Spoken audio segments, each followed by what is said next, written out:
Good afternoon everyone. So এখানে তোমাদের সাথে কিছু কথা শেয়ার করার ছিল আমার। মানে ভালো জিনিস দেখলে না অনেক কেউ সহ্য করতে পারে না, অনেক কেউ সহ্য করতে পারে না। সে চায় কি জিনিসটা বিচ্ছেদ হয়ে যাক, মানুষের সাথে মানুষের সম্পর্ক চলে যাক, তারপরে মানুষ যেন মানুষের সাথে মানে কেন এত ভালোবাসা, কেন এত আত্মীয়তা, বা কেন এত সুন্দর রিলেশন, কেন এত পজিটিভ রিলেশন। আমার আর রনি যে এত ভালো বন্ধুত্ব, এটা অনেক কেউ দেখতে পারে না, অনেক কেউ। এবার অনেক কেউর মধ্যে অনেক মানুষ আছে যারা বিচ্ছেদ করার চেষ্টা, যারা আমাদের ফ্রেন্ডশিপ বা আমাদের এই যে ফ্যামিলি বন্ডিংটা সেটা হাঁটিয়ে দেওয়ার চেষ্টা করে, কিন্তু ওই চেষ্টাটুকুই করতে পারে, কোনোদিন হাঁটাতে পারবে না।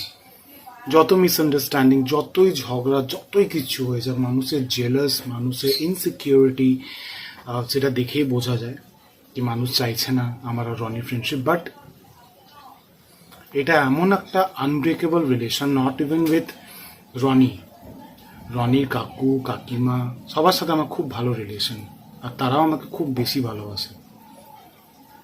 তো কেউ কতই চেষ্টা করে নিক কি আমার সাথে রনির কাকুদের জেঠুদের রিলেশন খারাপ হোক, কোনোদিন হবে না।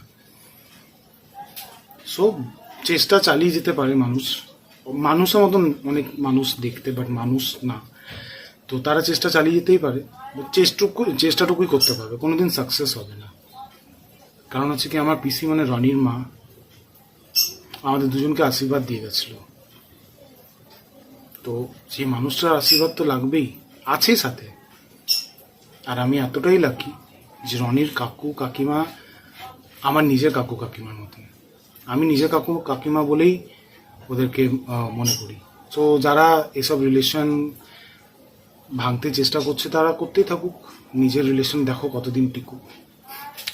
Keep on trying.